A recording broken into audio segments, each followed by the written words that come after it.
Well, hello everybody. I am very new to this. This is my very first video, my very first recording, and I am not the most tech savvy individual.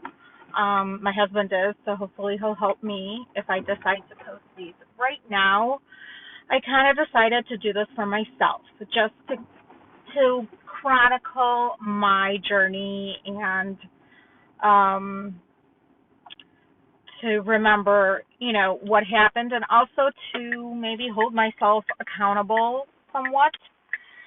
So here's where I am.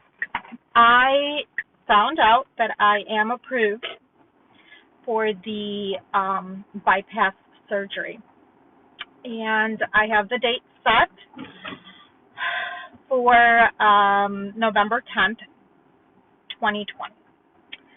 And hopefully that doesn't change because of the whole coronavirus pandemic.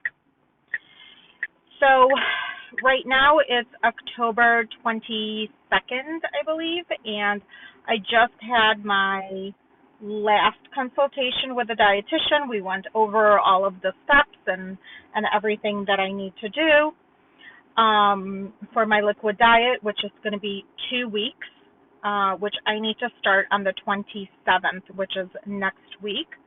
A little nervous about that because I've never ever even attempted to do like liquid diet, no food, and I'm really hope that mentally I am able to do it, and not just mentally, but I'm just so busy. So my life consists of two pretty much full-time jobs. I run a property management company that I pretty much do everything.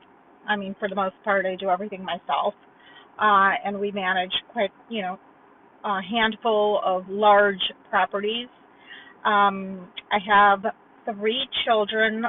Mind you, they're older. My youngest is graduating high school, yay, this year. And I own a dance school. Yes, I own a dance school like this. Um, that, and I'm not a dancer. No, I just bought a dance school. My daughter is a dancer, so that is how we got into the whole dance thing. But anyway, so extremely busy. I also have my wonderful, beautiful 3 dogs, which I absolutely love, that I don't get to see enough of. And I probably miss them the most out of my entire family. And I am married. My husband is wonderful. Like I said before, he helps me quite a bit and very supportive for the most part. Not too supportive with the surgery, because his mindset, he's very regimented, and if he puts his mind to something, he always gets it done. So he's never had a weight problem, so he doesn't really understand not being able to lose weight, or not being able to tell yourself, I'm not going to eat that, or I need to eat this, you know. So he doesn't understand why I can't do it on my own. And I am going to be 50 years old February 5th, so quite soon, of 2021.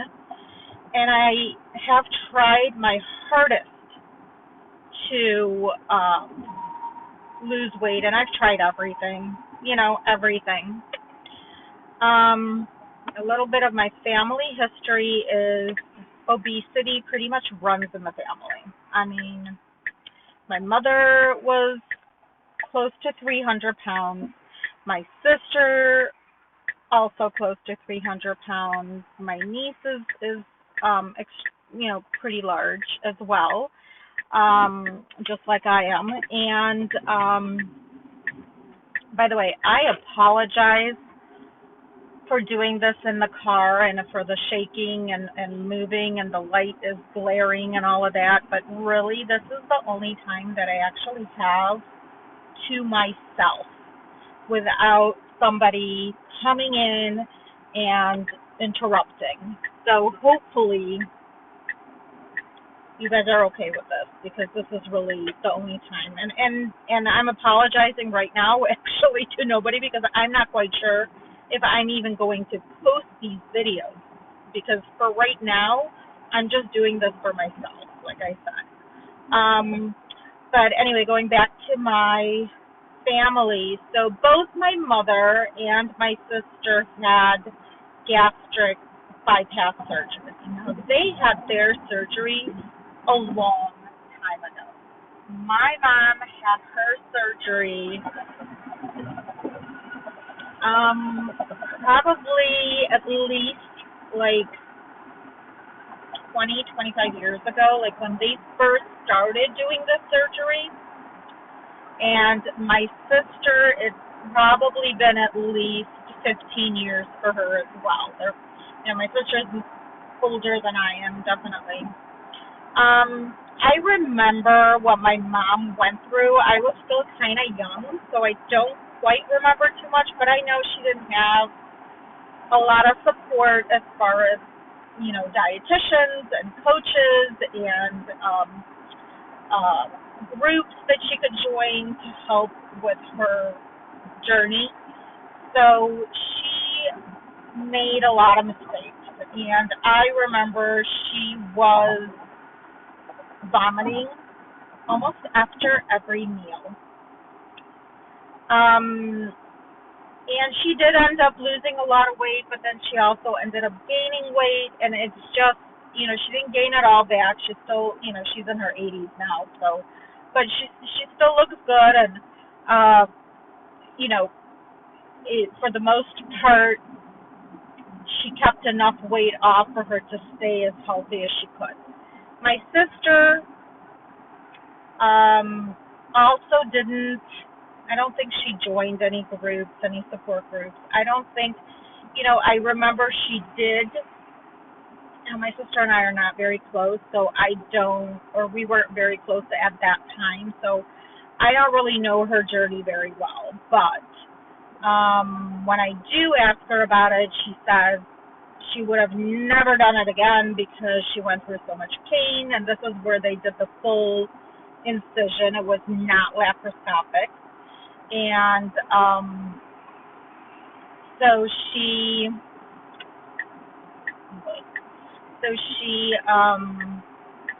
would not recommend it. She was in the hospital for a long, I don't know, maybe a week or more after the surgery. So it was quite a challenging time for her. It was very painful. She did lose quite a bit of weight in the beginning, and she also did exercise in the beginning. She was doing everything the way that she should have been doing, I guess. But then she stopped the exercise. She kind of, fell off of her routine. So she, started feeling a little too comfortable with the fact that she could eat this and this and that. And she still, when we go out, she doesn't eat a lot. She really doesn't. So I don't know. She did gain quite a bit of weight back. She's definitely not the same size as she was when she had the surgery. She's much smaller, but she did gain at least half of her weight back. So, and doesn't really watch it anymore. I mean, she really doesn't. So having the two of them as examples, for me, I tried extremely hard not to do the surgery. I didn't want to think about the surgery for many years. I did Weight Watchers, I worked out, I did everything that I could, and when I was younger, it pretty much, it worked. It worked. I wasn't a skinny mini ever.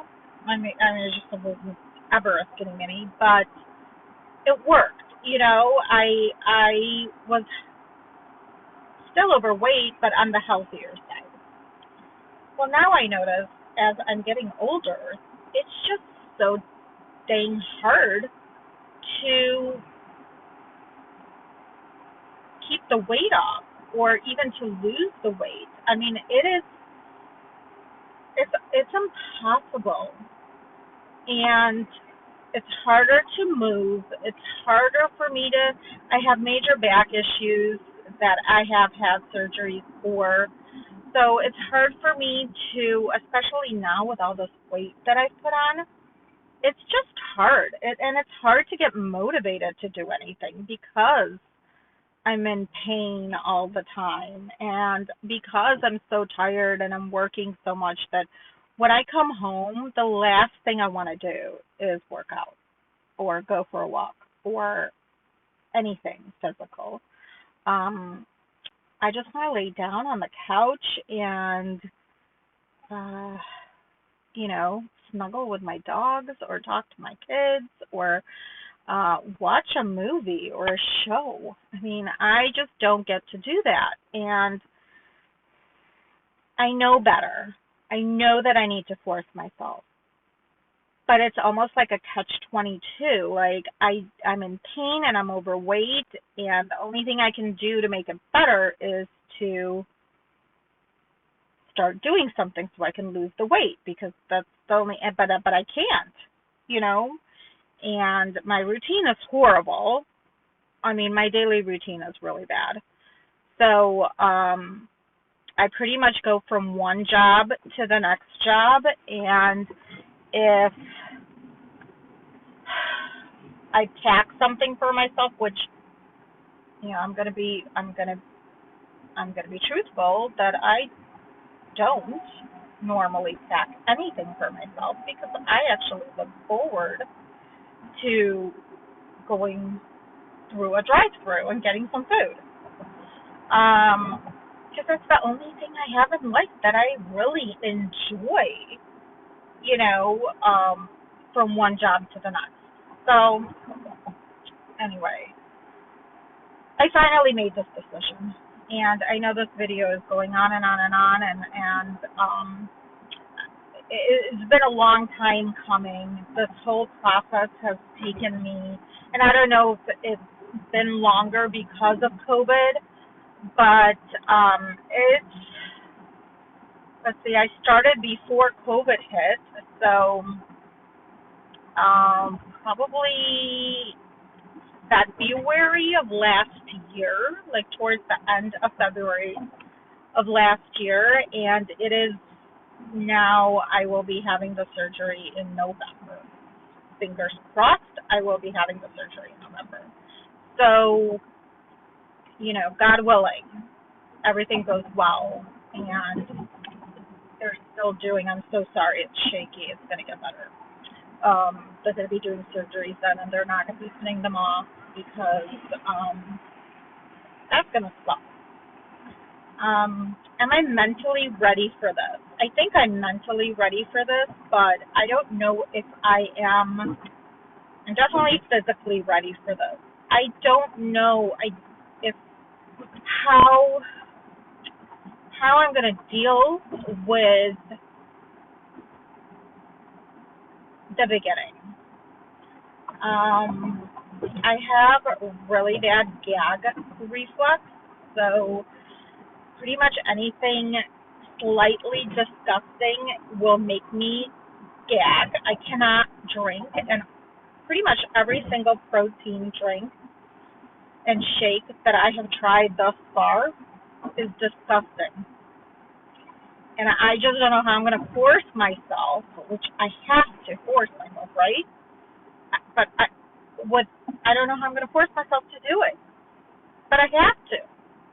Anyway, so that's another reason why I'm doing this video. Is just I need to watch this over and look at myself and say, oh my God, you have to do this. You cannot, you have to be stronger. And I'm a strong individual. I really am. I am a strong woman. I do not take shit from anyone ever. But food has always been my best friend. Food has always been my, this is going to help, my, go-to, how do you get this to work? And that doesn't help. No, that didn't help at all. So I'm going to give you my stats. My stats are, I am 4'11". 4'11". And I weigh 210 pounds. Doesn't sound like a lot, right? It doesn't. But apparently it is. It's a lot.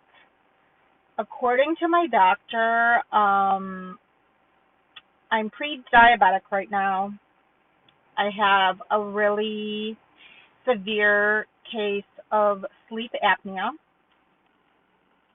And things are really starting to deteriorate because my frame is so small. And 210 pounds does not sound like a lot, but it's a lot on my frame. So I am categorized as morbidly obese. Yep, morbidly obese. And I didn't think I was big enough to have the surgery, but apparently I am. I am big enough. I'm more than big enough. So I just need to buckle down, and I need to tell myself that this is it. I am doing this because I need to feel better. I feel like shit every day.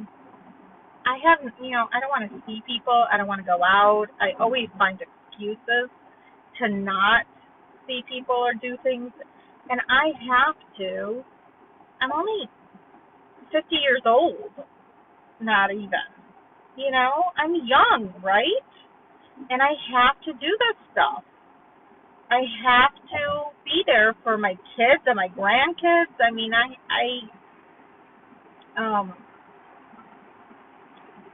need to do this. So I'm going to try to record as much as possible and as often as possible just to keep myself accountable. And I'm going to try new things as far as different shapes. And I am part of a group, bariatric forum group, and hopefully, there's always some really good advice there. They're amazing, actually. Some people not so much. They're kind of negative, or they're very like, you shouldn't be doing that. Well, everybody's different. Everybody deals with shit differently. And when it comes to food, I am a very, very weak individual. I really am. And I'm the first one to admit it. Like, I am weak. So, I don't make the best choices ever. And for me, the scariest part of this is not the small portions or the, I'm looking forward to the weight loss and feeling better and energetic and all that. For me, it's almost like I'm saying goodbye to my best friend, which is food. My best friend and I have had a lot of good times and a lot of bad times, and my friend has always been there for me. when others weren't. When I was sad, when I was angry, when I was happy, when I was celebrating, when I was mourning, every single part of my life, my friend was there to comfort me. And it does. It comforts me. Food comforts me. And it's like having a funeral for a friend, because that's how I feel anyway. I feel sad that I'm not going to be able to have the same type of a relationship with food. Isn't that sad? I mean, it's sad that I even think that way, but that's the truth. That's how I feel. I feel like I'm ending a really long and important relationship to me, and it's sad. I'm sad about it. That's the only thing that I'm sad about. I'm not worried about the surgery. I am not worried about the pain or the recovery. Not at all. I unfortunately have had my share of surgeries, um, and I've been through pain like you've never seen. So that doesn't scare me. It doesn't. What does scare me is saying goodbye to my friend. And that's the sad part. That is the sad part. But that's what it is.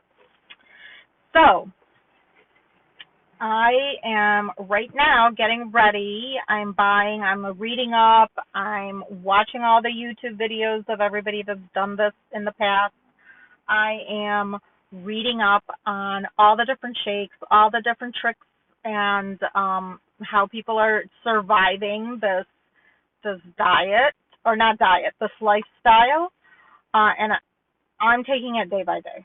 I mean, I am taking it day by day. So that's always been my motto. I'm trying not to freak out about the future too much or about what's going to happen. I'm just trying to survive today.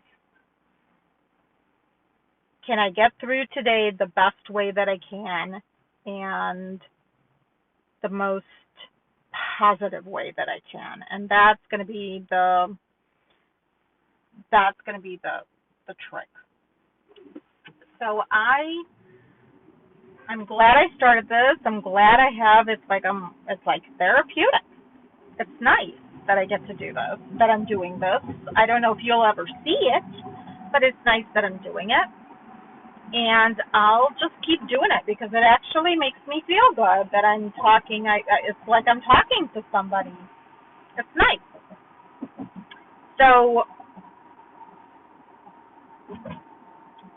I kind of love this. So I think I'm going to do this. I'm going to do this daily, right? Why not? Maybe not daily. I can't commit to daily.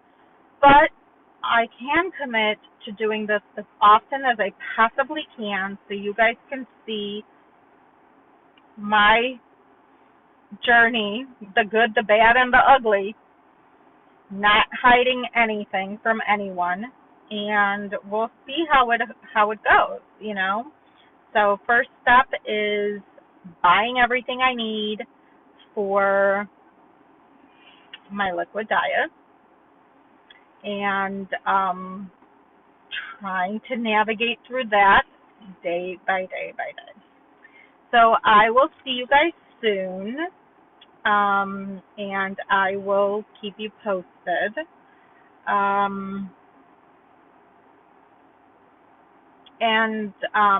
I forgot to say that most people do a diet beforehand, a lifestyle change, all of that. I hate to admit it,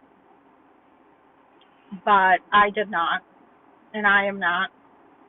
I try, but I'm not doing the whole 3 meals a day and exercising and all of that, and I know that I should be, and I know that I am not preparing myself for the best outcome, but